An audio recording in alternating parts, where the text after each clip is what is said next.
History की आज की क्लास में हम एक ऐसे राजा की कहानी को समझने वाले हैं जो अपने जीवन के कुछ समय हिंसक रहा और बाद के समय अहिंसावादी हो जाता है और पूर्ण अहिंसावादी हो जाता है। एक ऐसा राजा जो गद्दी हत्याने के लिए, राजगद्दी पर बैठने के लिए, राजा बनने के लिए अपने भाइयों को मार देता है। एक ऐसा राजा जो राज्य विस्तार के लिए, दूसरे क्षेत्रों पर अपने अधिकार के लिए हजारों की संख्या में, लाखों की संख्या में लोगों को मरवा देता है या फिर घायल कर देता है।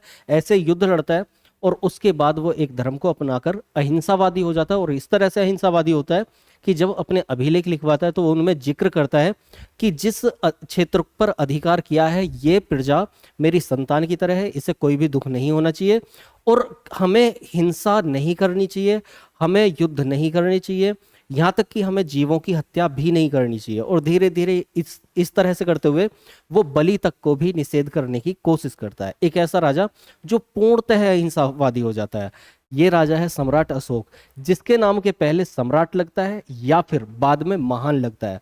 सम्राट अशोक या अशोक महान हिस्ट्री का ऐसा राजा और प्राचीन इतिहास का, प्राचीन काल का सबसे महान राजा। तो हम इसके बारे में समझने वाले हैं आज, और इसके साथ साथ इसके उत्तराधिकारी कौन रहे ये समझने वाले हैं। अशोक के अभिलेखों को समझने वाले हैं, इनकी भाषा कैसी थी, कौन से अभिलेख हैं। बहुत सारा कंफ्यूजन होता है इसके अभिलेखों में कि ये वृद्ध शिलालेख क्या है, दीर्घ स्तंभ लेख क्या है, लघु शिलालेख क्या है, गुहा लेख क्या है, किस तरह से है, इनकी संख्या कितनी है, कहाँ पर है ये समझने वाले हैं। मुख्य लघु लेखों को देखने वाले हैं। इनमें जो विषय वस्तु लिखी हुई हैं उन कुछ विषय वस्तु को देखने वाले हैं जो महत्वपूर्ण है। इसके अलावा कलिंग अभिलेख में क्या लिखा हुआ है, दीर्घ स्तंभ लेख, लघु स्तंभ लेख, इन्हें समझने वाले हैं। ये कहाँ है, कैसे है, क्या इनमें लिखा हुआ है, और जो मुख्य इसके अधिकारी होते थे जो इसने अपने अभिलेखों में लिखवाए हुए हैं उन अधिकारियों को देखने वाले हैं। तो कुल मिलाकर हम सम्राट अशोक को करने वाले हैं इसके अभिलेखों के साथ में। देखिए, लास्ट क्लास में हमने क्या किया था, मौर्य साम्राज्य की नींव रखी थी, मौर्य साम्राज्य को समझा था हमने। वहां पर मौर्य साम्राज्य किस तरह से स्थापित हुआ, किस तरह से कि घनानंद को हराकर और चंद्रगुप्त मौर्य क्या करते हैं, इस साम्राज्य की स्थापना करते हैं, ये हमने समझा। हमने चंद्रगुप्त मौर्य के बारे में एक बार मैं दिखा देता हूं आप लोगों को क्या किया था लास्ट क्लास में। हमने मौर्य साम्राज्य को समझा कि किस तरह से क्या प्रमाण मिल रहे हैं, क्या है। उसके बाद में चंद्रगुप्त मौर्य के बारे में हमने सब कुछ समझा। उसके बाद हमने चंद्रगुप्त मौर्य के जीवन, इसके संबंधित अभिलेखों को देखा। उसके अलावा हमने उनके पुत्र बिंदुसार को देखा। चंद्रगुप्त मौर्य जैन धर्म को अपनाते हैं, बिंदुसार आजीवक धर्म को अपनाते हैं। ठीक है, आगे चल के मैं दिखाऊंगा, धर्म करेंगे जब हम मौर्यकालीन धर्म करेंगे वहां पर दिखाऊंगा। और इसके बाद बिंदुसार के बाद हम आते हैं सम्राट अशोक पर। हालांकि सम्राट अशोक को मैंने संक्षेप में 5-10 मिनट में समझा दिया था, लेकिन फिर भी हम सम्राट अशोक से शुरू कर रहे हैं। और क्योंकि सम्राट अशोक के अभिलेख, आज की क्लास महत्वपूर्ण ये है कि अभिलेखों को हमें समझना है, क्योंकि जब यहाँ से क्वेश्चन बनते हैं तो हम सम्राट अशोक को समझ के छोड़ देते हैं, उनके अभिलेखों को नहीं देखते जिनसे क्वेश्चन बनते हैं, और वो हमारे छूट जाते हैं। तो ध्यान से समझिएगा। यदि लास्ट क्लास नहीं देखी है तो या तो डिस्क्रिप्शन में लिंक मिल जाएगा, कुछ क्लासेस वहाँ पे लिंक दिया हुआ है। बाकी आप प्लेलिस्ट में जा सकते हैं, हिस्ट्री की प्लेलिस्ट में जाकर सारी क्लासेस सीक्वेंस में लगी हुई हैं, तो उसमें से आप अपने हिसाब से, मैं कहूँगा कि सारी क्लासेस को एक क्रमबद्ध तरीके में ही देखें तो ज़्यादा अच्छा है। बाकी आप देख सकते हैं, या फिर आप प्लेलिस्ट पर, सॉरी, आप एप्लीकेशन पर जाइए सारथी मेंटोर की, और वहाँ पर सारी क्लासेस को देख लीजिए, ये पीडीएफ वहाँ पर मिल जाएगी आपको। चलिए देखो, सम्राट अशोक क्या है। सम्राट अशोक के बारे में थोड़ा सा, हालांकि मैं पिछली क्लास में बता चुका हूँ, लेकिन फिर भी अभिलेखों को समझने के लिए हम अशोक को समझने की भी जरूरत है, तो यहाँ से ही शुरू करते हैं। देखो, सम्राट अशोक क्या है। सम्राट अशोक, जब इनके पिता, कौन है पिता, बिंदुसार तो बिंदुसार कौन, वही अमित्रघात, भद्रसार या सिंहसेन, इन्हीं के नाम थे।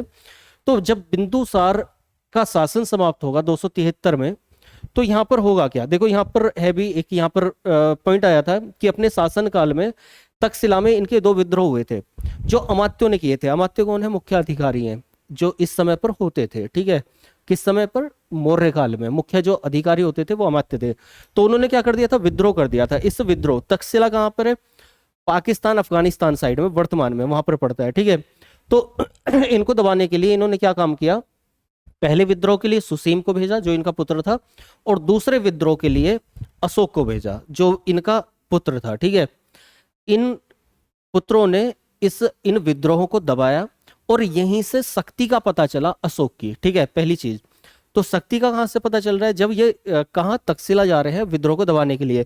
और इसी के साथ साथ क्या किया इन्होंने, बिंदुसार ने इन्हें अवंती का राज्यपाल बना दिया। अवंती का राज्यपाल, अवंती क्या है, उज्जैन जिसकी राजधानी है। देखो आगे चल के जब नेक्स्ट क्लास हम करेंगे तो वहां पर मैं बताऊंगा कि जो मौर्य साम्राज्य है वो कितना विशाल था। हालांकि पिछली क्लास में मैंने बताया था कि उत्तर से लेकर दक्षिण तक, ठीक है, और पूर्व से लेकर पश्चिम तक इसका विस्तार अभी तक कोई साम्राज्य ऐसा नहीं आया है जो मौर्य साम्राज्य के बराबर हो। तो पूरे मौर्य साम्राज्य को 4 से 5 प्रांतों में डिवाइडेड किया हुआ था। ठीक है, ध्यान से समझना, पूरे मौर्य साम्राज्य को, पूरा मौर्य साम्राज्य मतलब नेक्स्ट क्लास में बताऊंगा मैप पर। तो ऊपर का हम कश्मीर छोड़ देते हैं फिलहाल के लिए, दक्षिण भारत का बिल्कुल नीचे वाला हिस्सा छोड़ देते हैं, बाकी इधर अफगानिस्तान पाकिस्तान साइड से उधर बंगाल तक, और नीचे हमारा ये महाराष्ट्र आंध्र प्रदेश इस सीमा तक, और ऊपर कश्मीर से हल्का सा नीचे तक। तो ये सारे क्षेत्र में मौर्य साम्राज्य फैला हुआ था। जब ये मौर्य साम्राज्य फैला हुआ है तो वो 4 प्रदेशों में डिवाइडेड था। ठीक है, वो 4 प्रदेश कौन से थे, तो उत्तरापथ, एक को बोलते थे उत्तरापथ मतलब उत्तर वाला क्षेत्र, एक को बोलते थे दक्षिणापथ दक्षिण वाला क्षेत्र, एक था पाटलिपुत्र वाला क्षेत्र, ठीक है, और एक मध्य क्षेत्र। तो ये पाटलिपुत्र और मध्य क्षेत्र, एक अवंती वाला, 4 हुए, अवंती, उत्तरापथ, दक्षिणापथ और पाटलिपुत्र वाला क्षेत्र। ठीक, जब सम्राट अशोक राजा बनेंगे, अभी राजा बनने से पहले की बात कर रहा हूं यहाँ पे मैं, तो ये जो 4 प्रांत होते थे, प्रशासन में समझाऊंगा 4 प्रांत कौन से थे। तो कुल मिलाकर 4 प्रांत हैं, आप ऐसा समझे, बड़े बड़े 4 प्रांत हैं मौर्य शासन के। तो उनमें से जो एक ये अवंती है, जब इनकी शक्ति का पता चलता है अशोक की, तो अवंती का राज्यपाल बना दिया जाता है। किसको, अशोक को। ध्यान रखें, अवंती भी आ सकता है या फिर उज्जैन भी आ सकता है, क्योंकि अवंती की राजधानी है उज्जैनी या उज्जैन। तो अवंती या उज्जैन का राज्यपाल बना दिया जाता है किसको, सम्राट अशोक को। यहीं से कहानी शुरू होती है। और जब जीवन के अंतिम समय में बिंदुसार इस कंफ्यूजन में है कि भाई मेरा बेटा उत्तराधिकारी कौन सा बनेगा, ठीक है, तो यहां पर सीधा सीधा आता है कि भाइयों में लड़ाई हो जाती है, और भाई ये कि मैं गद्दी पर बैठूंगा, मैं गद्दी पर बैठूंगा, इस उसमें लगे हुए हैं। अब हमें देखो यहाँ पता कैसे चल रहा है, तो हमें पता चल रहा है अभिलेखों से, शिलालेखों से, स्तंभ लेखों से। ठीक है, कुछ अभिलेख ऐसे हैं जहां पर कुछ, और इनके अलावा ये लड़ाई का पता उससे नहीं चल रहा है, इस वाली 99 भाइयों वाली, ये पता चल रहा है हमें किससे, ये पता चल रहा है जो बौद्ध साहित्य है, दीपवंश है, महावंश है, सिंगली साहित्य है। ठीक है, यहाँ पर हाँ सिंगली अनुश्रुति लिखा हुआ भी है। तो कुछ कहानियां, अनुश्रुति का मतलब कहानियां, तो सिंगली कहानियां जो बौद्ध में, बौद्ध ग्रंथों में थी, दीपवंश में और महावंश में। ठीक, लास्ट क्लास में मैंने समझा दिया था, इसलिए थोड़ा सा संक्षेप में लेके चल रहा हूं इसे मैं। तो कुछ बौद्ध ग्रंथ है, देखो एक कॉन्सेप्ट समझो।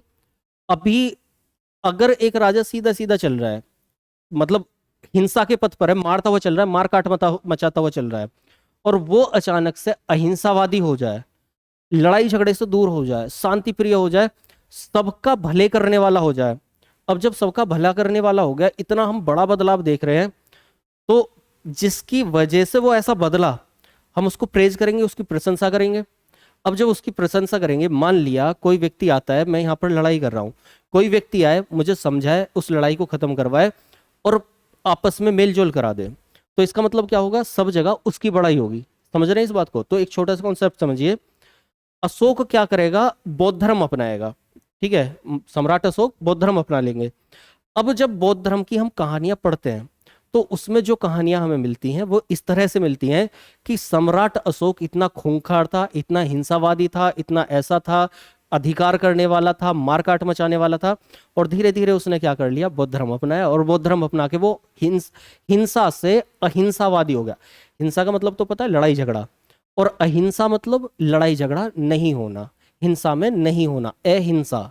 ठीक है, तो ये अनुश्रुतियां हैं, सिंगली अनुश्रुतियां इनको बोलते हैं। मतलब कुल मिलाकर क्या, जो वो कहानियां बौद्धों की, कुछ ग्रंथ भी हैं जैसे दिव्यवदान है, दीपवंश है, तो इनकी वो कहानियां, वो वर्णन जिसमें अशोक को हिंसावादी दिखाया हुआ है। ठीक है, बस इतना से समझना है आपको।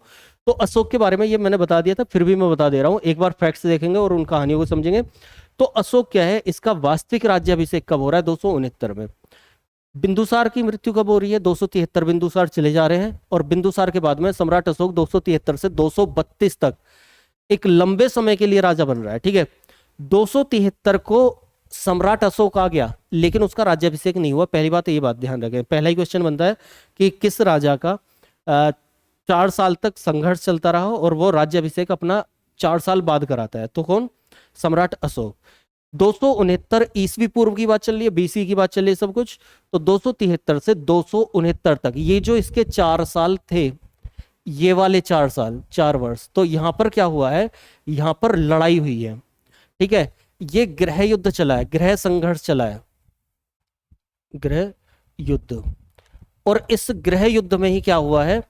ये अपने 99 भाइयों को, ऐसा कहीं पर वर्णन मिल रहा है, कहीं पर यह वर्णन मिल रहा है कि अपने सभी भाइयों को, कहीं पर बहुत सारे भाइयों को, ऐसा करके अलग अलग श्रुतियों में वर्णन मिलता है हमें।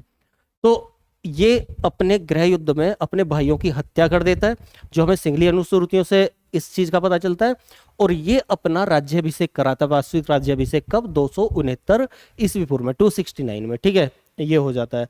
अब राज्याभिषेक करा लिया, ये अपना चल रहा है, राज्याभिषेक कराकर अपना राजा बना हुआ है, आराम से जी रहा है। उसके बाद एक युद्ध होता है, कौन सा? कलिंग का युद्ध, उसको अभी चलेंगे। पहली बात इसको देख लेते हैं, इसका नाम क्या है। तो जिनको हम सम्राट अशोक पढ़ रहे हैं, प्राचीन भारत में एक दो व्यक्ति के लिए महान शब्द जुड़ा हुआ है। कौन से दो व्यक्ति हैं महान में? प्राचीन भारत की बात कर रहा हूं, एक मध्यकालीन में महान है। एक तो हम बोलते हैं अकबर महान मध्यकाल में। प्राचीन भारत की यदि बात करें तो कौन है? एक तो सिकंदर महान बोला जाता है, और दूसरा महान कौन बोला जाता है? अशोक महान, ठीक है। तो इस तरह से अब जब हम अकबर को पढ़ेंगे तो वहां भी ये देखेंगे कि अकबर भी क्या हो रहा है? अकबर भी धीरे धीरे धीरे धीरे सभी धर्मों को अपनाने वाला, सभी से मेल जोल करने वाला, इस तरह का बन रहा है। वहां भी महानता की बात आ रही है, तो इसको ध्यान से समझे आप। अभी जो हम सम्राट अशोक जिसको बोल रहे हैं, उनका नाम क्या है? अशोक हमें कुछ ही जगह पर मिलता है, अभी आगे चल के आ जाएगा वो, कुछ जगह पर 4 अभिलेखों में मिलता है, वो अभिलेख दिखाऊंगा अभी। फिलहाल इनका नाम क्या है, इनकी उपाधि क्या है? प्रियदर्शी, प्रियदर्शी या दर्शी, ठीक है, एक ही बात है। आप एक चीज को ध्यान रखें, यहां पर बहुत सारे शब्द हमें मिलते हैं किसके?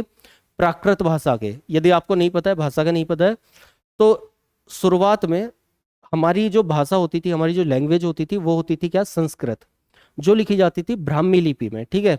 लिपि का अर्थ होता है लिखना, किस तरह से लिख रहे हैं। और भाषा का जो हम बोल रहे हैं, तो हम संस्कृत बोलते थे। संस्कृत क्योंकि वैदिक साहित्यों की थी और कठिन भाषा थी, तो उसमें जो बदलाव हुआ थोड़ा सा, और जो जन सामान्य की भाषा बनी, वो कौन सी भाषा बनी? प्राकृत। उसके बाद में पाली। तो जब प्राकृत और पाली आ जाती हैं, तो उनमें बौद्ध और जैन धर्म वाले अपनी उनको लैंग्वेज अपनाते हैं और उनमें लिखते हैं, ठीक है। तो यहाँ पर कई शब्द ऐसे आएंगे जो, जैसे कि एक शब्द है धम्म, धम्म नीति, धम्म विजय, आगे चल के आएगा। तो वो क्या है? जो धर्म है, उसी संस्कृत के धर्म शब्द का प्राकृत रूप है धम्म। तो वैसे ही जो प्रियदर्शी है, कहीं पर आपको प्रियदर्शी लिखा हुआ मिलेगा, कहीं पर प्रियदस्सी लिखा हुआ मिलेगा, कहीं पर देवान्ना प्रिय लिखा मिलेगा, कहीं पर देवान्ना प्रियदस्सी लिखा हुआ मिलेगा। तो ये एक ही चीज है, एक ही बात है, केवल शब्दों की लैंग्वेज किस में लिख रहे हैं उसका अंतर है। तो सम्राट अशोक की उपाधि है प्रियदस्सी या प्रियदर्शी, और इनका नाम मिलता है देवान्ना प्रिय, मतलब देवताओं का प्रिय। देवताओं को जो प्रिय है, देवताओं के लगभग बराबर है। ये इनके अधिकांश अभिलेखों में यही इनका नाम मिलता है। अब किस किस अभिलेख में अशोक नाम मिलता है वो हम आगे देखेंगे। गुजरा है, मोस्की है, ठीक है, नेटटूर है, उदयगोलम है, वो आगे चल के अभी आ जाएगा। तो फिलहाल प्रियदर्शी या देवाना प्रिय कौन है? सम्राट अशोक है। कैसे ये राजा बने? तो अपने भाइयों की हत्या करके वास्तविक अभिषेक 269 ईस्वी पूर्व में कराते हैं। उसके बाद क्या होता है? उसके बाद इनकी राजधानी, हाँ यहाँ नगर भी डाल दिए मैंने, इन्होंने नगर बसाए थे आगे चल के राजा बनने के बाद में, एक श्रीनगर और एक देवपत्तन, ठीक है, दो मुख्य नगर। क्योंकि हमें जो कई बार क्वेश्चन आ जाता है श्रीनगर की स्थापना किसने की, तो कश्मीर की स्थापना की, कश्मीर या श्रीनगर एक ही बात है। तो कश्मीर की स्थापना किसने की है? कश्मीर को ध्यान रखें आप, कश्मीर की स्थापना किसने की है? तो सम्राट अशोक ने। या फिर देवपत्तन जो नेपाल का शहर है, उसको किसने बसाया? इन्होंने। तो अब देखो, जब राजा बनते हैं 269 की बात है, 269 से धीरे धीरे आ जाता है 269 से, क्योंकि हम जीरो के पहले चल रहे हैं, इसी पूर्व में चल रहे हैं, तो आ जाता है 261। 261 में आकर, यानी कि 8 साल बाद, राज्याभिषेक के इसके 8 साल बाद एकमात्र युद्ध लड़ते हैं। कौन सा? कलिंग विजय, कलिंग युद्ध। और कलिंग कहां पर है ये पता होगा, उड़ीसा क्षेत्र में पड़ता है कलिंग। कलिंग की लड़ाई लड़ी जो उस समय की सबसे भयानक लड़ाई बोली जाती है। और इतनी तकड़ी लड़ाई थी कि उसमें क्या होता है, उसमें बड़ा नरसंहार होता है। ठीक है, पहले कलिंग के बारे में थोड़ा सा देख लेते हैं। कलिंग विजय की 261 में ईस्वी पूर्व में पूछा जाता है, एकमात्र युद्ध जो अपने राज्याभिषेक के 8 वर्ष बाद किया। कलिंग की राजधानी क्या है? तोसली और जोगढ़। इसकी उत्तरी राजधानी है ऊपर वाली तोसली, और दक्षिणी राजधानी है जोगढ़। उत्तरी राजधानी तोसली और दक्षिणी राजधानी तोसली और जोगढ़। ठीक है, तो तोसली को ध्यान रखना है, ये इसकी राजधानी है कलिंग की। यहाँ पर ये कलिंग युद्ध के बाद में क्या हो रहा है, इसके बाद इनका हृदय परिवर्तित हो जा रहा है। क्यों? क्योंकि वो नरसंहार देख रहे हैं, वो हिंसा देख रहे हैं, लोगों को मरते हुए, घायल होते हुए, चीख पुकार करते हुए। ये सब जब देखा तो ऐसा लिखा गया है, मतलब ग्रंथों में, बौद्ध ग्रंथों में, कि जब इतना बड़ा नरसंहार देखा तो अशोक का हृदय परिवर्तित हुआ। और हृदय परिवर्तन के बाद क्या किया उन्होंने? बौद्ध धर्म स्वीकार कर लिया, जिसकी शिक्षा किससे ली उन्होंने? उपगुप्त से ली। किससे ली? उपगुप्त से। ध्यान रखना इस चीज को। बौद्ध धर्म स्वीकार करने के लिए राज्य विस्तार की नीति को छोड़कर धम्म नीति का अनुसरण करते हैं। धम्म क्या है? मैं फिर से बता रहा हूं, धर्म। हम हिंदी में और संस्कृत में जिसको धर्म बोलते हैं, वेदों में जिसको धर्म बोलते हैं, वही बौद्ध साहित्यों में क्या है? धम्म, यानी कि नैतिक आचरणों का संग्रह। जो बुद्ध ने अपने विचार दिए उनका अनुपालन करना क्या है? धम्म। ठीक है, ध्यान रहेगा। तो राज्य विस्तार की नीति को छोड़कर धम्म की नीति अपनाई। और ये धम्म की नीति को राज्य केवल इतना ही नहीं था कि धम्म को अपना लिया, बौद्ध धर्म को अपना लिया, केवल इतना ही नहीं, बौद्ध का प्रचार प्रसार करेंगे। बौद्ध को पूछा जाता है, बौद्ध को विश्व धर्म किसने बनाया? यहां पर लिखा हुआ नहीं है, मैं लिख देता हूं। बौद्ध धर्म को, बौद्ध धर्म को विश्व धर्म बना देते हैं कौन? सम्राट अशोक। किस तरह से बनाते हैं? क्योंकि बौद्ध धर्म अपनाने के बाद ये क्या करते हैं? धम्म नीति अपनाते हुए उसका प्रचार प्रसार करते हैं। बौद्ध बढ़ेगा कैसे? धर्म बढ़ेगा कैसे? तो उसका प्रचार प्रसार करना पड़ेगा। ये अलग अलग दिशाओं में, कश्मीर में, जो अभी पाकिस्तान है उस साइड में, तक्षशिला में, सभी जगह, श्रीलंका में, म्यांमार में, ये सभी जगह अपने लोग भेजते हैं और वहां पर धर्म का प्रचार प्रसार करवाते हैं। किसका? बौद्ध धर्म का। तो पूछा जाता है कि पुत्र महेंद्र, जो इनका पुत्र है, एक पुत्री है संघमित्रा, उसको बौद्ध धर्म के प्रचार प्रसार के लिए कहाँ भेजा? तो अपने पुत्र महेंद्र और पुत्री संघमित्रा को बौद्ध धर्म के प्रचार प्रसार के लिए कहाँ भेजते हैं? ये श्रीलंका भेजते हैं। और इस तरह से ये बौद्ध धर्म को क्या बना देते हैं? विश्व धर्म बना देते हैं। और खुद क्या करते हैं? खुद एक काम करते हैं, ये यात्राएं करते हैं। इन यात्राओं का जिक्र इनके किसी अभिलेख में मिलेगा, आगे चल के बताऊंगा। तो राज्य विस्तार को छोड़कर धम्म नीति अपनाते हैं, उसके तहत बौद्ध धर्म का प्रचार प्रसार करते हैं। खुद धम्म यात्राओं पर निकलते हैं।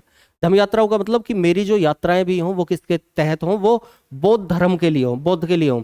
तो जो स्थान, थोड़ा सा क्षमा कीजिएगा, थोड़ा फ्लैक्चुएशन लाइट में बीच बीच में करने मिलेगा, वो गड़बड़ हो रही थोड़ी।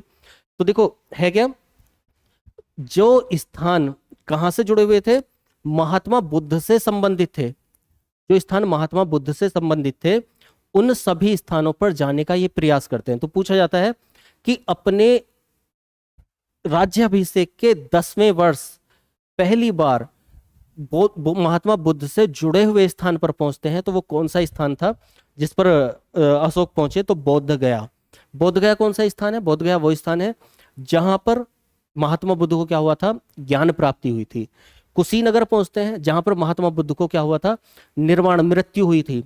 लुम्बिनी पहुंचते हैं, कपिलवस्तु पहुंचते हैं जहां पर क्या हो रहा है? जहां पर बुद्ध का जन्म हुआ है। सारनाथ पहुंच रहे हैं जहां पर बुद्ध ने क्या दिया है? पहला उपदेश दिया है। श्रावस्ती पहुंच रहे हैं जहां पर अनेक उपदेश दिए हैं। तो बुद्ध से जुड़े हुए सभी स्थानों पर, अधिकांश स्थानों पर पहुंचते हैं। इसी को बोला जाता है धम्म यात्राएं। ठीक है, तो इस नीति का आचरण करते हैं ये। अब इनके लिए ये बोला जाने लगा कि ये तो केवल बौद्ध धर्म को अपना रहे हैं, बौद्ध धर्म बौद्ध कर रहे हैं, लेकिन ऐसा नहीं था। इनके पिता बिंदुसार कौन है? मैंने लास्ट क्लास में बताया था, फिर से बता दे रहा हूं। इनके पिता हैं आजीवक धर्म के उपासक। देखो धर्म के मामले में यहाँ पर बड़ा हमें बदलाव देखने को मिल रहा है। चंद्रगुप्त मौर्य कौन से धर्म के उपासक है? जैन धर्म के। उसके बाद में आते हैं दूसरे, उनके पुत्र कौन से? बिंदुसार। कौन से धर्म के उपासक हैं? आजीवक धर्म के। और फिर सम्राट अशोक आ रहे हैं, बिंदुसार के पुत्र, ये कौन से धर्म के उपासक बन रहे हैं? बौद्ध धर्म के। लेकिन अपने पिता के लिए, क्योंकि पिता आजीवक धर्म के उपासक हैं, तो आजीवक लोग इनके पास आते हैं और बोलते हैं कि आपके पिताजी ने हमारे लिए ये किया वो किया, उन्होंने आजीवक धर्म को अपनाया। तो ये क्या करते हैं, आजीवकों के लिए है।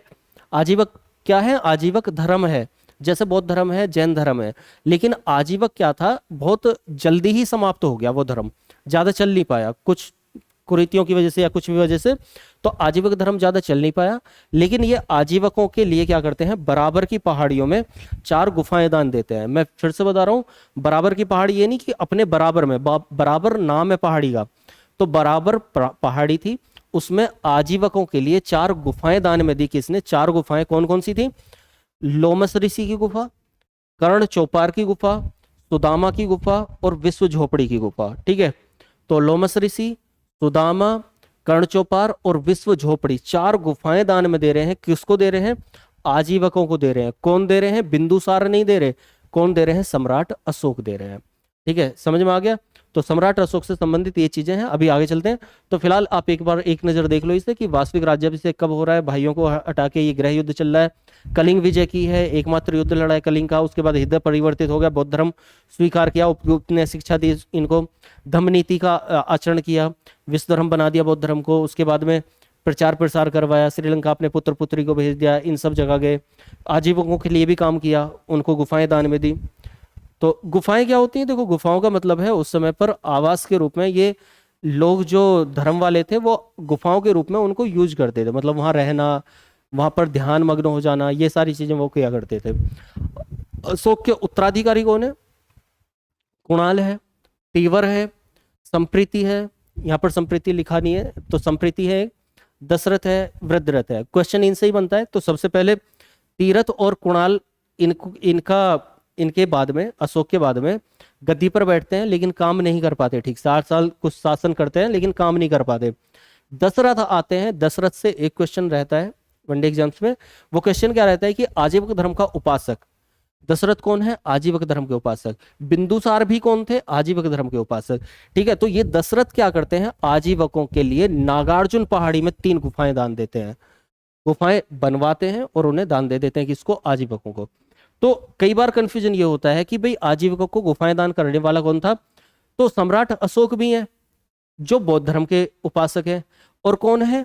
अशोक का पुत्र है ये दशरथ, ये कौन है? आजीवक धर्म के उपासक हैं और ये भी दान दे रहे हैं।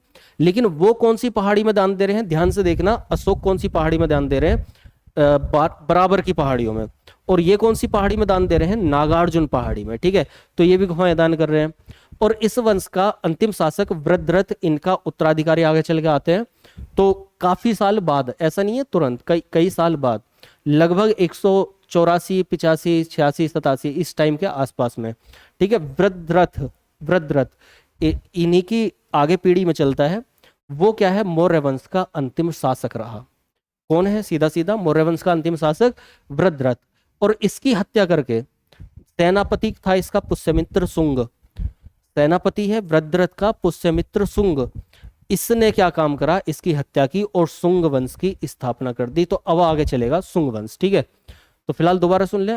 अशोक के उत्तराधिकारी कुणाल है, तीरथ है, संप्रीति है, दशरथ है। दशरथ क्या कर रहे हैं? नागार्जुन पहाड़ी में गुफाएं दान में दे रहे हैं, 3 गुफाएं। उसके अलावा आगे पीढ़ी चलती रहती है। और उसके बाद आते हैं कौन? लगभग 8-10 शासक के बाद में आते हैं वृद्धरथ। वृद्धरथ क्या कर रहे हैं? वृद्धरथ कुछ नहीं कर रहे, बेकार हो चुका है मौर्य वंश। ठीक है, शासक अगर ताकतवर है तो वंश ताकतवर है, साम्राज्य ताकतवर है, नहीं तो धीरे धीरे वो खत्म होता चला जाता है। तो यहाँ पर वृद्धरथ ज्यादा शक्तिशाली शासक नहीं है, कमजोर है। उसका सेनापति क्या करता है? उसकी हत्या करता है। कौन है? पुष्यमित्र शुंग। और शुंग वंश की शुरुआत करेगा। वो ब्राह्मण है और शुंग वंश की शुरुआत करेगा। एक यहाँ पर ये तर्क भी आता है, ध्यान रखना है, यह भी दूसरे धर्म वाले चल रहे हैं। ब्राह्मण धर्म का पुनर्उदय होगा, दोबारा से उदय होगा जब ये शुंग आ जाएगा, क्योंकि ये ब्राह्मण है। तो मौर्य वंश यहाँ पर समाप्त हो जाता है। अब आते हैं अशोक के अभिलेख। अभी तक हमने राजाओं को देखा है, शासकों को देखा है। मैं देखता हूँ एक बार। अभी हमने देखा है शुरुआत जब की थी मौर्य साम्राज्य की, तो मैंने बताया था पहले शासकों को समझेंगे, फिर अभिलेखों को समझेंगे, इन्हें प्रशासन के साथ में समझेंगे। तो ये आज हम शासक समाप्त हो गए। अभी ये देखो उत्तराधिकारी, अशोक के अभिलेख। तो अशोक के अभिलेख थोड़ा सा टिपिकल है, इन्हें समझना, फिर भी कोशिश करें। अभिलेखों कुछ को याद रखना पड़ेगा, पहले मैं समझा देता हूं फिर याद करेंगे। तो देखो अभिलेख है क्या। अभिलेख का मतलब क्या है कि कोई भी लेख जो कहीं पर राजाज्ञा देने के लिए, अब देखो पहले क्या था, कागज नहीं चलते थे, पेन नहीं चलते थे, तो पहले क्या था, राजा ये करते थे, जो बड़ी बड़ी चट्टानें होती थी उनको साफ करवाते, प्लेन करवाते, खुदवा देते, और उसके ऊपर उसको काट कर उस पर लिखवा देते थे, मतलब ऐसे मान लो गुदवा देते थे, ठीक है। तो वो परमानेंटली उस पर लिख दिया जाता था। अगर कोई भी राजाज्ञा देनी है, आज्ञा देनी है, जनता के लिए कुछ बोलना है, अपना कोई भाषण देना है, तो उसको क्या करेंगे, उस पर लिखवा देते थे। तो इस तरह से उनको बोला जाता था अभिलेख, लिखा हुआ लेख, ठीक है। उदाहरण मैंने एक बार दिया हुआ है कि जैसे कि कोई विधायक जी अगर आपके यहाँ पर सड़क बनवा दें तो साइड में एक बोर्ड लगवा देंगे और उस पर लिखवा देंगे इतने मीटर सड़क, इतने किलोमीटर की सड़क सौजन्य से इनके बनी है, ठीक है। तो इस तरह से, तो उसी को बोला जाता है अभिलेख, ठीक। तो यहाँ पर अभिलेख है तो 3 तरह के अभिलेख हैं, ठीक है, ध्यान से समझना। ये अभिलेख सबसे पहले ये आता है शिलालेख। शिलालेख का मतलब होता है जो चट्टान है, बड़ी बड़ी चट्टान, उनको काटकर उनके ऊपर लिख देना, ठीक है। तो शिलालेखों में भी दीर्घ या वृहद और उसके बाद लघु। दीर्घ या वृहद का मतलब बड़े बड़े, और लघु का मतलब छोटी छोटी, मतलब जिसमें बहुत सारी राजाज्ञाएं हो, बहुत सारे वचन लिख रहे हो, बहुत सारे काम लिख रहे हो, वो दीर्घ या बड़ा, और नहीं तो छोटा लघु। तो 2 तरह के शिलालेख हो गए। स्तंभ लेख मतलब, स्तंभ का मतलब होता है खंबा, तो बड़े बड़े खंबे गढ़वा कर, ठीक है, उनके ऊपर कुछ लिखवाना, उन खंबों पर लिखवाते चलना नीचे तक, तो वो है स्तंभ लेख। ये भी दीर्घ और छोटे 2 तरह के हो गए। एक हो गए गुहालेख। अब जब ये गुफाएं दान में दे रहे हैं तो सोच के देखो, वैसे तो हमें पता नहीं चल जाएगा भाई, कहीं पर किसी का घर बना हुआ है, जब तक हमें उसके कागजात नहीं मिले हम कैसे मान लें किसका घर है। तो वैसे ही जब गुफाएं दान में दी इन लोगों ने, तो उन गुफाओं में भी कुछ लेख मिलेंगे जरूर। हमें ये कैसे पता चलेगा कि ये गुफा सम्राट अशोक ने बनवाई थी और उन्होंने दान की। हमें कैसे पता चलेगा कि जो कर्ण चौपार है वो सम्राट अशोक ने बनवाई, दान करी। हमें कैसे पता चलेगा कि जो नागार्जुन पहाड़ी में बनी हुई 3 गुफाएं हैं उनको किसने बनवाया, दशरथ ने बनवाया और दान में दी। तो वो पता चला हमें किससे, गुहा लेखों से। गुहा का मतलब होता है गुफा, उनमें लिखे हुए लेख, ठीक है। अब इनसे संबंधित ये पहले तो ये प्रश्न समझे। सबसे पहले 1750 की बात है, मतलब बहुत टाइम पहले की बात है। तो 1750, यही वाला 1750 कभी ईसवी पूर्व में पहुंचा है। 1750 ईसवी, 1750 ईसवी की बात है। तो 1750 ईसवी में सबसे पहले टी पेंथलर एक व्यक्ति हैं जिन्होंने क्या किया, दिल्ली में अशोक स्तंभ को खोजा। मतलब उन्हें अशोक स्तंभ मिल जाता है दिल्ली में, वो देखते हैं कि ये कोई बड़ा सा पिलर है, इस पर कुछ लिखा हुआ है, तो ये कहीं ना कहीं बहुत पुरानी समय से जुड़ा हुआ है, बहुत पुराने समय से। आगे चलकर एक जेम्स प्रिंसेप आते हैं, और ये आप लोगों के लिए ये क्वेश्चन इंपॉर्टेंट रहता है कि 1837 में, ठीक है, क्या होता है, जेम्स प्रिंसेप ने सबसे पहले अशोक के अभिलेखों को पढ़ा। सबसे पहले अशोक के अभिलेखों को किसने पढ़ा, जेम्स प्रिंसेप ने। सीधा सीधा क्वेश्चन आपको ध्यान रखना है। तो सबसे पहले अशोक के अभिलेखों को किसने पढ़ा है, जेम्स प्रिंसेप ने। अब एक चीज और ध्यान रखनी है इससे रिलेटेड, देखो इनकी भाषा कौन सी है, प्राकृत भाषा है, लिपि है ब्राह्मी, खरोष्टी, अरमाइक, ग्रीक। दोबारा से यहां पर बता देता हूं मैं, भाषा क्या होती है। भाषा का मतलब होता है जो भी हम बोल रहे हैं, जैसे अशोक के अभिलेख, ये लिपि है देवनागरी, इधर से इधर लिखी हुई है। और भाषा कौन सी है, भाषा है हिंदी, ठीक है, इस चीज को ध्यान रखना है।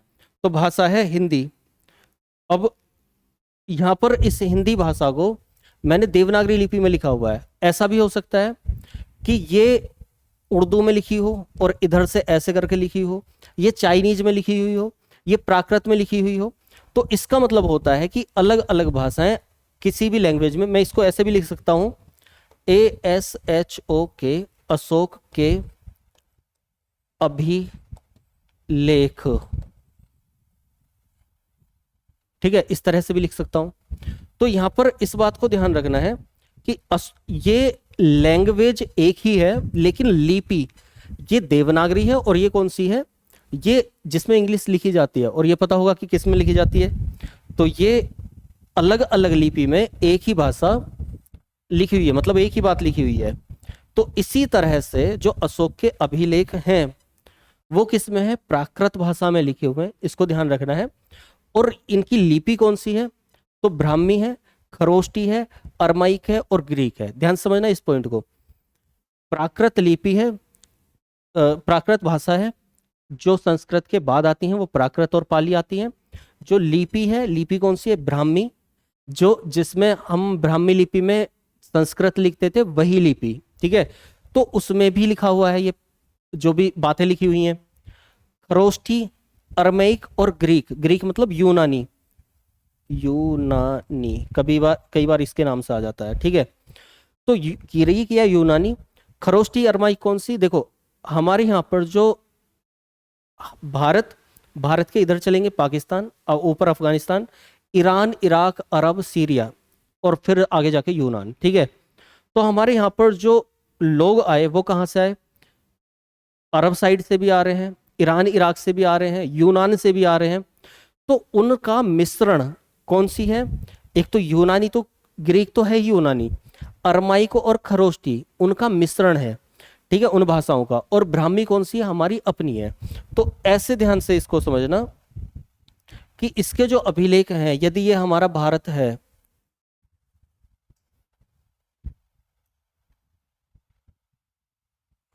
ठीक है, इस भारत में जो हमें अभिलेख मिले हैं, इस भारत में, तो इस जगह पर जो अभिलेख मिलेंगे वो किस में मिलेंगे, खरोष्ठी में, खरोष्ठी। वो मिलेंगे ग्रीक में, वो मिलेंगे अरमाइक में, ठीक है। इसके अलावा पूरे भारत में जो अभिलेख मिलेंगे वो किस में मिलेंगे, ब्राह्मी में, क्योंकि हमारी कौन सी है, हमारी है ब्राह्मी लिपि। तो इस बात को ध्यान रखना है, जो इन सब की भाषा है, इन सब की भाषा है प्राकृत, प्राकृत। तो प्राकृत भाषा है सभी की, लेकिन लिपि जो यहाँ वाले अभिलेख हैं वो किसमें, खरोष्टी, ग्रीक और अरमाइक में है। और जो यहाँ पूरे भारत वाले हैं, क्योंकि हम लोग ब्राह्मी लिपि को समझते हैं, जानते हैं, तो ये हमारे भारत वाले ब्राह्मी लिपि में, ठीक है, इस बात को ध्यान रखना है। तो इस चीज को ध्यान रखेंगे। तो पूरे भारत में ब्राह्मी लिपि में, उत्तर पश्चिम भारत में किसमें है, खरोष्टी, ग्रीक और अरमाइक में। जो अब इनमें से अभिलेखों को थोड़ा देख लें। जो खरोष्टी में है वो है सहबाजगढ़ी और मानसेरा, जो अरमाइक में है वो तक्षशिला और लगमान। ये अभिलेख कौन से हैं, कहाँ है, तो अभी आगे चल के मैं दिखाने वाला हूँ। क्योंकि ये सहबाजगढ़ी, मानसेरा, तक्षशिला और लगमान, ये सारे के सारे हमें पाकिस्तान अफगानिस्तान साइड में मिलेंगे, ठीक है, ध्यान से देख लेना। ये चारों, खरोष्टी, सहबाजगढ़ी, मानसेरा और ये अरमाइक में तक्षशिला और लगमान, ठीक है। अब आते हैं आगे, इसके जो अभिलेख हैं, तो मैंने बताया ये अभिलेख कैसे होते थे, एक दीर्घ और एक लघु। दीर्घ अभिलेखों का मतलब है, वृद्ध अभिलेखों का मतलब है कि वो अभिलेख जिनमें ये 14 संख्या है। मतलब है क्या, देखो एक बड़ा सा पत्थर काटा, उसके ऊपर मतलब कुछ लेख लिखवाया, तो 14 लेख जिन पत्थरों पे होते थे उन्हें बोलते थे हम वृद्ध, मतलब बड़े अभिलेख, समझिए, वृद्ध शिलालेख। और जो जिन पे एक एक दो दो ही मिले हैं, कम मिले हैं, उनको बोलते थे लघु शिलालेख, ठीक है, जिन पर नहीं मिले ये। तो समझना कि सभी पर क्या होता था, कुछ पर एक दो, आगे चल के अपवाद स्वरूप दो आएंगे, दो जगह जिन पर ये नहीं मिलेंगे, 14वां, 11, 12, 13 नहीं मिलेगा। तो इनकी संख्या कितनी थी, जो लेखों की संख्या है हर जगह वो कितनी है, 14। कितने स्थानों से प्राप्त हुए हैं, 8 स्थानों से। ये बहुत बड़ा कंफ्यूजन है, बहुत बड़ा, बहुत बड़ा कंफ्यूजन है कि अभिलेख कौन से हैं, कहां से मिले हैं। तो देखो ये मिले 8 स्थानों से, कुछ स्रोतों में 7 स्थान भी दिए हुए हैं, कंफ्यूज नहीं होना, लेकिन उन पर जो लिखा हुआ है वो 14 चीजें लिखी हुई हैं, ठीक है, अब समझ गए। तो ये कौन से 8 स्थानों से मिले हैं, वो 8 स्थान जो है वो है ये वाले। अब इन्हें समझना, एक सहबाजगढ़ी है, एक मानसेरा है। ये अभी मैंने दोनों बताए, दोनों कैसे थे, सहबाजगढ़ी और मानसेरा का नाम अभी आया था, ये कहाँ, खरोष्टी भाषा में लिखे हुए। तो कैसे हैं ये अभिलेख कौन से हैं, शिलालेख कौन से हैं, व्रत, मतलब ये जगह का नाम है, स्थान का नाम, वहां से जो अभिलेख मिले हैं उस स्थान को ही बोल देते हैं। जैसे सहबाजगढ़ी, मानसेरा, ठीक है, कहाँ से है, ये पाकिस्तान में। तो पूछा जा सकता है कि निम्नलिखित में से कौन सा व्रत शिलालेख भारत में नहीं मिला, मतलब भारत में नहीं है, अशोक का कौन सा शिलालेख भारत में, वर्तमान भारत में नहीं है। तो कौन सा? शहबाजगढ़ी और मानसेरा। कहाँ पर है ये? पाकिस्तान में है। शहबाजगढ़ी पेशावर में है और मानसेरा कहाँ पर है? हजारा में है। ठीक है।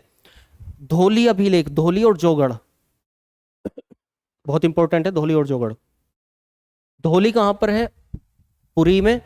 जोगढ़ कहाँ पर है? गंजाम में। दोनों कहाँ पर पड़ते हैं? उड़ीसा। धौली और जोगढ़ ध्यान रखना है, इनको बहुत इंपॉर्टेंट है। धौली और जोगढ़ उड़ीसा में। अब उड़ीसा में क्या है? कलिंग। तो कलिंग में जो गड़बड़ होगी, जो भी युद्ध हुआ है उसके बारे में अगर कुछ लिखेगा अशोक, कुछ लिखवाएगा, तो कहाँ लिखवाएगा? धौली और जोगढ़ में। इस बात को ध्यान रखना। आगे चल के जब वर्णन लिख समझाऊंगा मैं, जिनसे क्वेश्चन आते हैं, तो वो यहाँ पर दो नाम मिलेंगे आपको। ठीक है। तो शहबाजगढ़ी, मानसेरा पाकिस्तान में है। जिनकी भाषा कौन सी है? वही बता दिए। धौली और जोगढ़ कहाँ पर? उड़ीसा में है, पुरी और गंजाम जगह पर।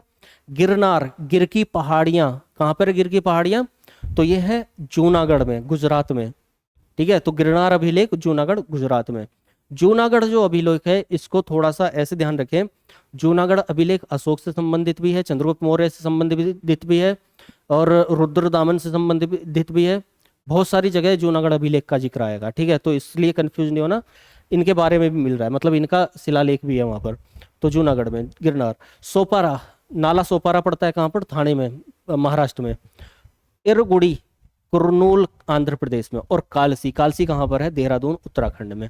तो इन जगह को याद रखना है। दो पाकिस्तान में मिल रहे हैं, दो उड़ीसा में मिल रहे हैं, एक महाराष्ट्र में मिल रहा है, एक आंध्र प्रदेश में मिल रहा है, और एक देहरादून उत्तराखंड में कालसी मिल रहा है। कालसी अभिलेख कैसा है? वृद्ध शिलालेख है। तो ये सभी जगह से मिले हैं हमें वृद्ध शिलालेख, और उन सब में मिली है हमें 14-14 संख्याएं, बस कुछ को, एक दो को छोड़कर। अभी बताऊंगा कौन सा। लघु शिलालेख कहाँ कहाँ से मिले हैं? लघु शिलालेख देखो बहुत सारे हैं, मैंने बताया जिन पर ये संख्याएं नहीं है, एक एक दो दो चार चार बस ऐसे करके लिखा हुआ है, तो वो कौन से हैं? लघु शिलालेख हैं। तो इसका मतलब लघु शिलालेख,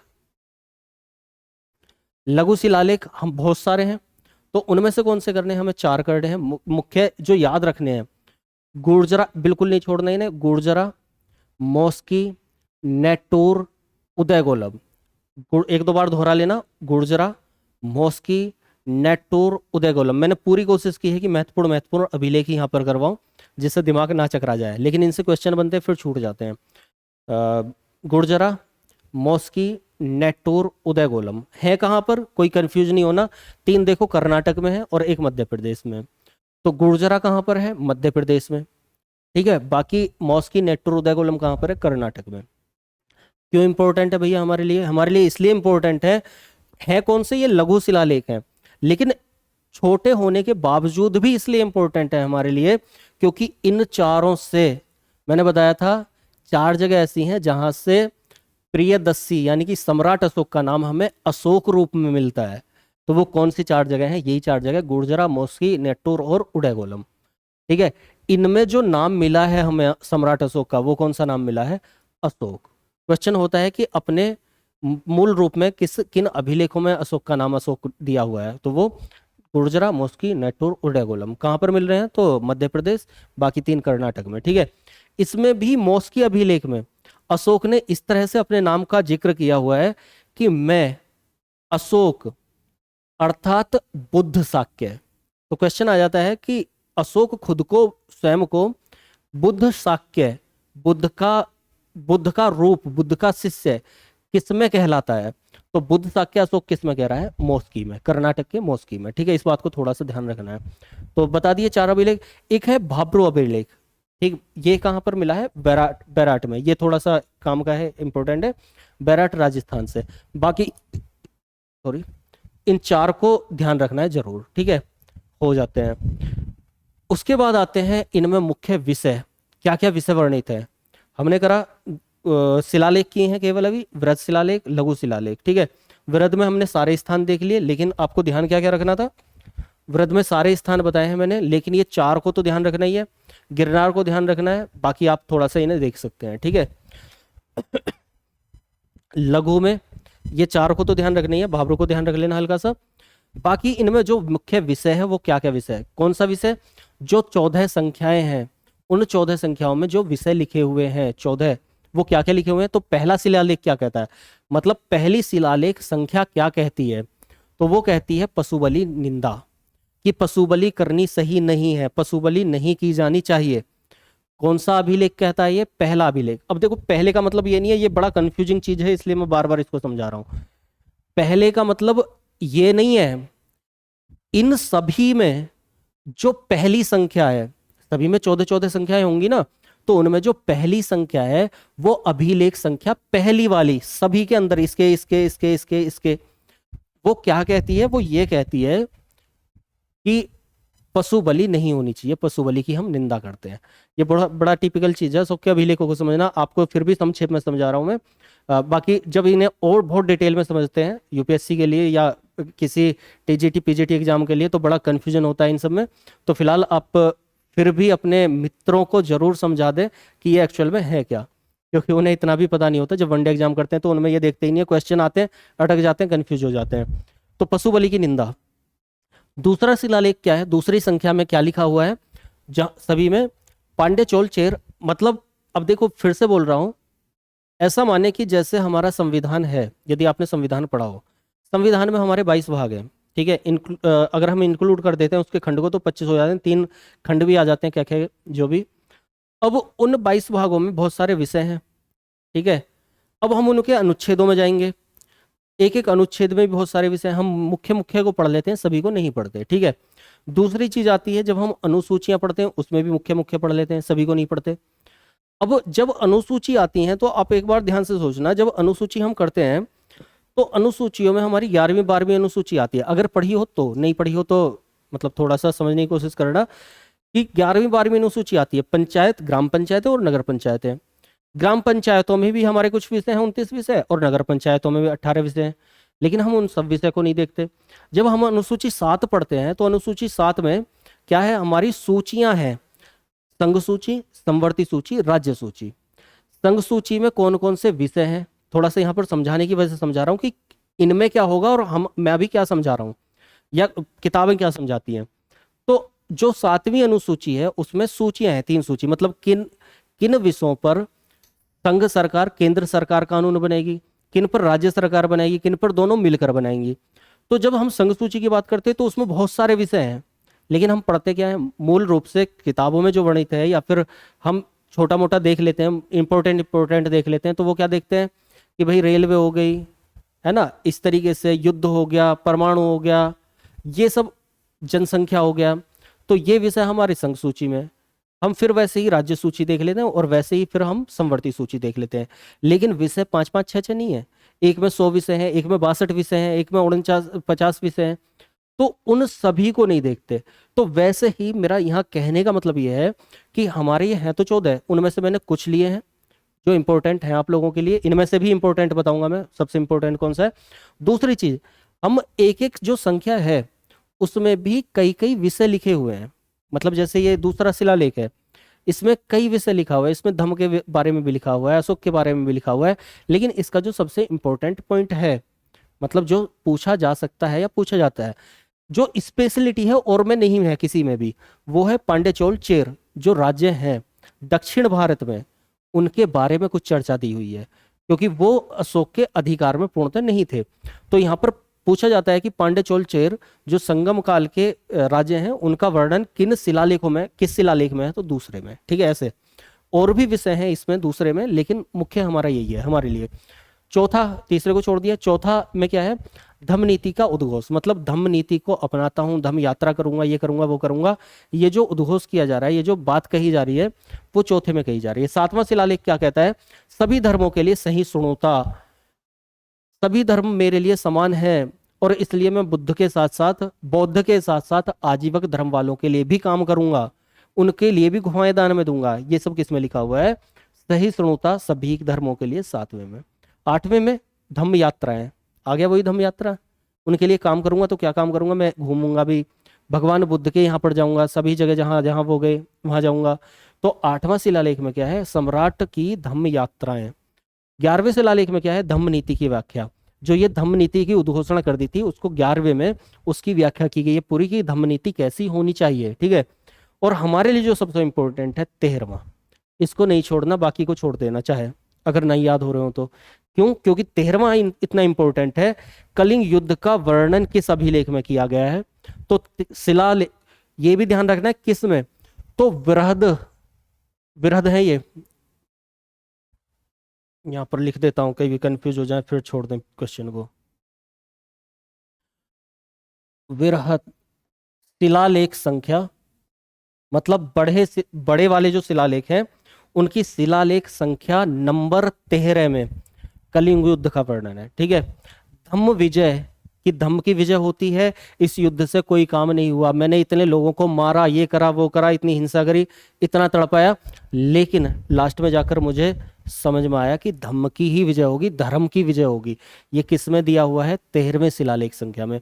और पड़ोसी राज्यों का वर्णन, पड़ोसी राज्य कौन से? ये चोर चेल पांडे नहीं, मतलब जो हमारे पश्चिमोत्तर भारत के हैं, जहां तक शासन पश्चिमोत्तर में था, इधर पूर्व में था, तो इधर कौन कौन से राज्य हैं कि ये तक्षशिला के आगे ये होगा, ये है, उन सब का वर्णन इसमें है। लेकिन हमारे लिए यहाँ पर जो क्वेश्चन है, जो आप लोगों को याद रखना है, इस पूरे पेज से सबसे पहले याद रखना है 13वां संख्या, बृहद शिलालेख संख्या 13 में कलिंग युद्ध का वर्णन, धम्म विजय, धम्म की नीति 11वें में। ठीक है, चौथे में धम्म के बारे में बोला हुआ है, पांडे चोल चेर दूसरे में, पहले में पशुबलि की निंदा, धम्म की यात्राएं सम्राट की 8वें में। ठीक है, सभी धर्मों के लिए संभाव 7वें में। ये हो जाता है यहाँ। अब इनके अलावा कितने हैं हमारे अभिलेख, कितने लिखे हुए हैं? 14, 8 स्थानों से मिले हैं, लेकिन 11, 12, 13 सभी स्थान पर नहीं है। धौली जोगढ़, मैंने बताया था, धौली जोगढ़ को याद रखना। थोड़ा सा देखो, ये यहाँ पर आकर टिपिकल हो जाएगा जो पहली बार पढ़ रहा होगा, तो वो क्या करे, थोड़ा सा फ्लैशबैक में जाओ, मैं खुद ले जाता हूँ उसको फ्लैशबैक में, धौली जोगढ़ में ले जा रहा हूँ मैं। देखो ये रहे धौली जोगढ़, बताए थे, इनको ध्यान रखना है। तो वृद्ध शिलालेख जो 8 स्थान से मिले हैं, उनमें से 2 अभिलेख ऐसे हैं, बाकी सब में क्या, सभी में क्या है, 14 है संख्या है, लेकिन इन दोनों में क्या है, जो 11, 12, 13 नंबर शिलालेख है, मतलब जो नंबर डले हुए, पहला, दूसरा, तीसरा, चौथा, ऐसे करके, जो 11, 12, 13 नंबर है, वो इसमें भी मिसिंग है और इसमें भी मिसिंग है, समझ गए? तो वो रटना नहीं है, बस हल्का से ध्यान रखना है कि धौली जोगढ़ में ये नहीं है। तो यहाँ पर क्या है, तो यहाँ पर क्या है वो देख लो आप। 11, 12, 13 के स्थान पर 3 पृथक कलिंग लेख है, मतलब 11वें की जगह भी, 12वें की जगह भी, 13वें की जगह, जो सभी जगह एक से हैं, उनकी जगह पृथक मतलब अलग कलिंग लेख है। कलिंग लेख है, कलिंग लेख क्यों है? क्योंकि दोनों कहां पर हैं? कलिंग के पास में, उड़ीसा में, समझ गए? तो मैंने इसलिए बोला था कि धौली और जोगढ़ को याद रखना है, उड़ीसा में पड़ते हैं दोनों। ठीक है, और ये कलिंग से संबंधित है, इसलिए यहां पर मिलेगा कलिंग अभिलेख। तो प्रथम पृथक कलिंग अभिलेख, ये पहला वाला कलिंग अभिलेख है, उसमें क्या है, अशोक ये बोल रहा है कि सभी जो जनता है वो सभी मनुष्य मेरी संतान है, और मैं कौन हूं? धम्म, बुद्ध साक्य हूं, भगवान बुद्ध का रूप हूं, मतलब उनका शिष्य हूं। सभी मनुष्य मेरी संतान है, जिस प्रकार मैं अपनी संतान के लिए इहलौकिक मतलब इस लोक में, वह पारलौकिक दूसरे लोक में कल्याण की कामना करता हूं। जिस प्रकार मैं सभी के लिए, अपनी संतान के लिए, अपने बेटे और बेटी के लिए जिस प्रकार कल्याण की कामना करता हूं, उनका भला हो ऐसा सोचता हूं, उसी प्रकार अपनी प्रजा के लिए भी मैं यही कामना करता हूं। इसीलिए सभी प्रजा क्या है? मेरी संतान जैसी है। ठीक है, ये कौन बोल रहा है? सम्राट अशोक बोल रहा है। कहां बोल रहा है? जो कलिंग अभिलेख है, कलिंग अभिलेख, कलिंग कहाँ है? उड़ीसा में। और उड़ीसा में कौन से अभिलेख हैं? धौली और जोगढ़ हैं। ठीक है, इन धौली जोगढ़ में इस 12, 13, 11, 12, 13 की जगह पृथक कलिंग लेख है, मतलब अलग से कलिंग के लिए डला हुआ। अब समझ में आ गया होगा?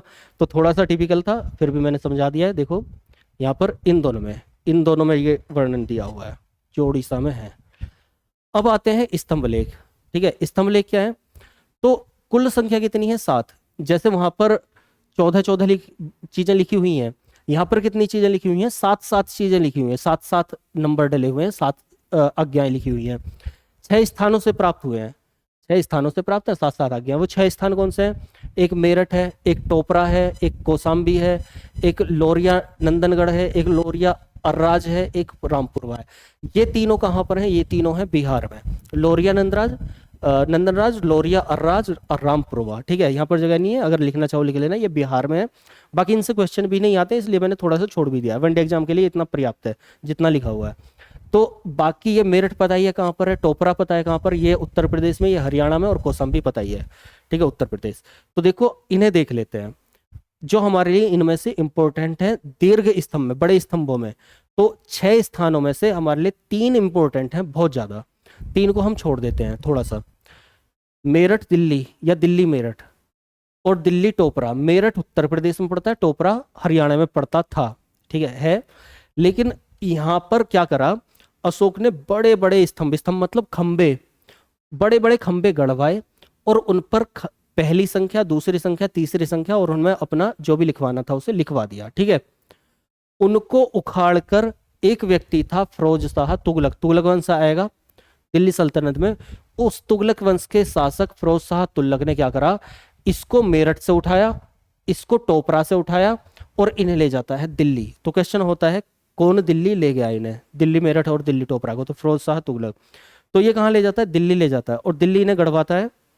दिल्ली गढ़वाने के बाद में इनका नाम पड़ जाता है मेरठ टोपरा की जगह दिल्ली मेरठ, दिल्ली टोपरा, मतलब ये मेरठ से आया हुआ, ये टोपरा से आया हुआ। और इनका थोड़ा सा अपवाद भी है कि सभी में 7-7 लेख है, लेकिन इन दोनों में, सॉरी इसमें दिल्ली वाले में 6 लेख है, लेकिन वो आपको आएगा नहीं क्वेश्चन, फिर भी मैंने डाल दिया है, ये इसको ध्यान ना रखें, ठीक है। बस आपको तो इतना ध्यान रखना है, ये भी नहीं पूछा जाता बल्कि कि कितने संख्याएं, नहीं पूछा जाएगा, छोड़ देना आप। ये भी नहीं पूछा जाएगा कितने स्थानों से प्राप्त है, नहीं पूछा जाएगा। स्तंभ के लिए, ठीक है, शिलालेख के लिए पूछा जा सकता है, तो ये फिर भी मैंने बता दिया है। लेकिन इसको ध्यान रखना है, दिल्ली मेरठ दिल्ली टोपरा जो पहले मेरठ और टोपरा में होते थे, लेकिन उनको कौन ले गया? फिरोज शाह तुगलक। कहाँ पे ने कहाँ पहुंचा दिया? दिल्ली में पहुंचा दिया, ठीक है। इस बात को ध्यान रखना है। अब आते हैं तीसरा, प्रयाग स्तंभ लेख। ये इसलिए इंपॉर्टेंट है क्योंकि इसको बोला जाता है रानी का अभिलेख। इन 3 चीजों को ध्यान रखना है, इसके अभिलेख को भी ध्यान रखना है। इसको बोला जाता है रानी का अभिलेख। रानी का अभिलेख क्यों? क्योंकि इसमें अपनी एक रानी का जिक्र किया है किसने? अशोक ने, तो उसका वर्णन इसमें मिलता है। तो इसको फिलहाल तो इतना ही ध्यान रखना है कि रानी का अभिलेख बोला जाता है कौन से को? प्रयाग स्तंभ को। इसको क्या काम किया? सारे के सारे ये सल्तनत वाले, या तो दिल्ली वाले या मुगल वाले, उखाड़ उखाड़ कर ले जा रहे हैं अपनी अपनी जगह। तो ये होता था पहले कौसाम्बी में। तो कौसाम्बी से, ये कौसाम्बी वाला है ना, कौसाम्बी में, तो इस कौसाम्बी से अकबर, अकबर के बारे में पता होगा, कौन था? मुगल सल्तनत का राजा। तो उस अकबर ने क्या काम करा, ये कौसाम्बी से हटवाया और अकबर का किला पड़ता है इलाहाबाद में, यदि आपको नहीं पता, वहां पर बताऊंगा इसमें सल्तनत में, मुगल सल्तनत में। तो ये कौसाम्बी से क्या करा, इसको इलाहाबाद किले में ले आया। किसको? प्रयाग स्तंभ लेख को। और इस पे रानी का जिक्र मिलता है, इसलिए इसको बोला जाता है रानी का अभिलेख। ध्यान रह जाएगा। तो दिल्ली में दिल्ली टोपरा, और तीसरा रानी का अभिलेख कौन सा है? प्रयाग वाला, जो कहां से आया? कौसाम्बी से। प्रयाग या इलाहाबाद एक ही बात है। कौन लाया? अकबर लाया। उन दोनों को कौन लाया? तो इसको फिरोज शाह तुगलक लेकर आया। ये दीर्घ स्तंभ लेख है। लघु स्तंभ लेख बहुत सारे हैं जिनमें ये संख्या 7 नहीं है, केवल एक एक है। समझाने के लिए लिख दिया, इसको रटना नहीं है, इसको नहीं करना। जिनमें संख्या केवल एक एक है, थोड़ी है, 1 या 2 है किसी में, तो वो है लघु, मतलब छोटा। तो सबसे छोटा इनमें कौन सा है? रुमनदेई। इस बात को ध्यान रखना है, छोटे में भी सबसे छोटा है रुमनदेई। ये हमारे लिए इंपॉर्टेंट है। कहाँ पर है? सांची में है, सारनाथ में है, रुमनदेई में है, सभी जगह है। लेकिन इनमें याद रखना है रुमनदेई को। रुमनदेई को इसलिए याद रखना है 2 वजह से। एक तो रुमनदेई वो स्थान है जहां पर भगवान बुद्ध को क्या हुआ था? जीवन मिला था, ठीक है, मतलब जन्म हुआ था। दूसरी चीज कहाँ पर पड़ता है? नेपाल में पड़ता है। तीसरी चीज क्या? सबसे छोटा जो स्तंभ लेख है वो यहीं पर है, ठीक है। इस चीज को ध्यान रखना है। अब आते हैं जो अभिलेखों में उल्लिखित प्रमुख विषय हैं। अशोक ने जो उत्तराधिकार अधिकारी हैं, प्रमुख अधिकारी, वो कौन कौन से अधिकारी लिखे हुए हैं? तो कभी कभी इनसे क्वेश्चन पूछ लेता है, तो उसको थोड़ा सा ध्यान रखना है।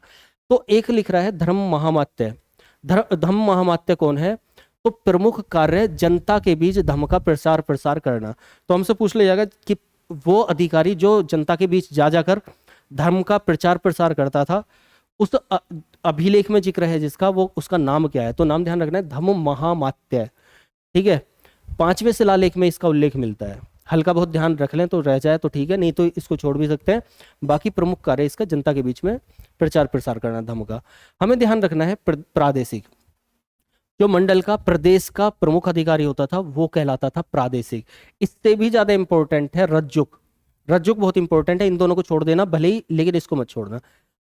अशोक के अभिलेखों में एक अधिकारी का जिक्र मिलता है रज्जुक का। तो पूछा जाता है कि अशोक के अभिलेखों में मिलता हुआ अधिकारी रज्जुक कौन था? तो जनपद का प्रमुख अधिकारी था। हमें आ जाएगा नीचे लिख के कि कहाँ का अधिकारी था। तो प्रदेश का राज्य का, प्रांतों का, जनपद का, तो जनपद का जो प्रमुख अधिकारी होता था उसको रज्जुक कहते थे। ब्रजभूमिक कौन है? ब्रजभूमिक का उल्लेख मिलता है 12वें शिलालेख संख्या से। इसका प्रमुख कार्य होता था पशुओं की देखभाल करना।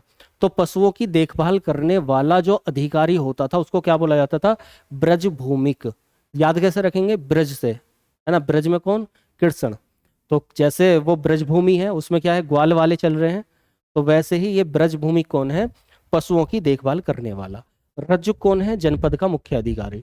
प्रादेशिक प्रदेश का मुख्य अधिकारी। धम्म महामात्य, धम्म का प्रचार प्रसार करने वाला। वो 5वें में मिल रहा है, ये 12वें में मिल रहा है। बहुत इंपॉर्टेंट तो नहीं है, ध्यान रह जाए तो ठीक है। शिलालेख संख्या, बाकी ये इंपॉर्टेंट है कि है कौन। तो रज्जुक कौन है? प्रादेशिक कौन है? ब्रजभूमि कौन है? ठीक है, थोड़ा सा ये याद रखना है। अभी ये तो हो गया। अब आगे हम समझेंगे मौर्यकालीन प्रशासन। हालांकि मैंने इसको यहाँ पर लिख लिया स्लाइड को, ये पीडीएफ तैयार है, लेकिन इसको हम अगली क्लास में करेंगे क्योंकि क्लास ऑलरेडी काफ़ी बड़ी हो चुकी है। अब देखो, जितना किया है 1 मिनट में वो दोबारा रिवाइज करना बहुत ज़्यादा जरूरी है, नहीं तो बहुत सारे कन्फ्यूजन आएंगे, बाद में मत कहना। तो मेरे साथ रिवाइज कर लेना। पीछे की तरफ चल रहे हैं। ये अधिकारी देखे, स्तंभ लेख, लघु लेख कौन कौन से हैं ध्यान से देख लेना। कलिंग लेख, कलिंग लेख क्या है? एक अलग से लेख जो जोगड़ और धौली में है। वृहद शिलालेख में लिखे हुए विषय, उनमें से मुख्य विषय बता दिया मैंने, 13वें शिलालेख में है। मुख्य लघु शिलालेख गुजरा, नौस्की, मौस्की, नटूर, डेगोलम, जिसमें इनका नाम वाम मिल रहे हैं कुछ अलग। वृहद शिलालेख 8 स्थानों से 14 की संख्या में, इन सभी में मिला हुआ है, धौली जोगड़ को छोड़ के, जो उड़ीसा में है। सहबाजगढ़ी मानसेरा पाकिस्तान में, और बाकी गिरनार जूनागढ़ में। ठीक है, उसके अलावा ये समझाने के लिए था, ये समझाने के लिए था कि इस जगह खरोष्टीगिरी अरमाइक है, पूरे भारत में ब्राह्मी है, क्योंकि हम ब्राह्मी समझने वाले थे उस समय, और इधर वाले लोग केवल ये भाषाएं समझने वाले, ये लिपियां समझने वाले थे, वो उनसे ब्राह्मी नहीं पढ़ी जाती थी। ठीक है, इसलिए सभी कैसी हैं? प्राकृत में। अशोक के अभिलेख ये प्राकृत में, ये इस तरीके से ब्राह्मी खरोष्टी ये सब समझा दिया है। अशोक के उत्तराधिकारी बता दिए हैं। दशरथ ने आजीवकों को वो गुफाएं दान दी। बृहद्रथ लास्ट था, पुष्यमित्र शुंग ने हत्या कर दी। ये बता ही दिया है कि 99 भाइयों की हत्या करके ये हृदय परिवर्तित हुआ, ये अपना लिया धम्म, इसकी शिक्षा दी उपगुप्त की। उपगुप्त ने धम्म नीति पर चल गया, सब देश विदेशों में बौद्ध धर्म का प्रचार प्रसार करवाया, खुद गया, तोसली राजधानी बनाई कलिंग जीत कर उसकी। उसके अलावा कश्मीर बसाया। प्रियदस्सी देवाना प्रिय नाम मिलता है अधिकांश अभिलेखों में। अशोक नाम 4 में मिलता है। तो सारा कुछ हमने कर लिया है अशोक के बारे में। क्लास कैसी लगी? अच्छी लगी हो तो बिना लाइक करे मत छोड़ना, लाइक जरूर कर देना। और अभी तक खुद सारथी से नहीं जुड़े हैं तो जुड़ जाइएगा, सब्सक्राइब करके बेल आइकन प्रेस करके जरूर रखिए, जिससे कि आगामी क्लासेज के नोटिफिकेशन आपको मिलते रहें। और बाकी हो सके तो अपने साथ साथ 2-4 लोगों को जरूर साथ में जोड़िएगा सारथी परिवार के साथ, क्योंकि इस सारथी परिवार को आगे बढ़ाना है ऑनलाइन में भी। ठीक है, तो चलिए मिलते हैं अगली क्लास में। तब तक के लिए कोई डाउट है तो आप कमेंट जरूर कीजिए। क्लास अच्छी लगी हो तो भी बताइए, कुछ प्रॉब्लम है तो भी बताइए, अगली क्लास में वो क्लियर किए जाएंगे। मिलते हैं क्लासेज में, तब तक के लिए धन्यवाद। जय हिंद।